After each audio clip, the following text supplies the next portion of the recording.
आज मी बनवणार आहे वांग्याचे काप म्हणजेच वांगे फ्राय। खूप पटकन होतात। आज आहे डे 40। तर चला बघूया। मी वांगी घेतलेली आमच्या शेतातली वांगी आहेत मस्त। आता मी ह्याला गोल गोल कट करून घेतलेला आहे आणि चांगलं वॉश पण करून घेतलेला आहे। तुम्ही बघू शकता असे पीस मध्ये मी कट केले। जास्त पातळ पण करायचे नाही, थोडेसे जाड ठेवायचे।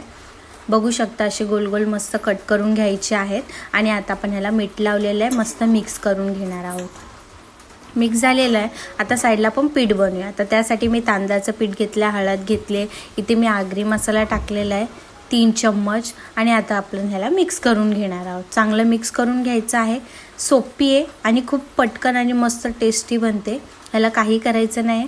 आता मस्त पीठ आपलं रेडी आहे। आता हे आपण मीठ लावून ठेवलेले होते वांगे, ते आता ह्याच्यामध्ये मस्त मिक्स करून घेणार आहोत। आणि मी साईडला तवा गरम केलेला आहे, त्याच्यामध्ये तेल टाकलेलं आहे।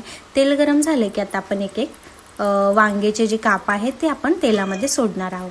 व्यवस्थित सगळे सोडून द्यायचे आणि आता आपण एका साईडने पलटी करणार। फास्ट गॅसच ठेवायचा आहे कारण वांगी पटकन आपली शिजतात। फास्ट गॅस करायचा आणि असं आता परत पलटी करून घेणार। असे आपले वांग्याचे काप रेडी आहेत। तुम्हाला ही जर माझी रेसिपी आवडली असेल तर नक्की ट्राय करा आणि माझ्या चॅनलला सबस्क्राइब करा।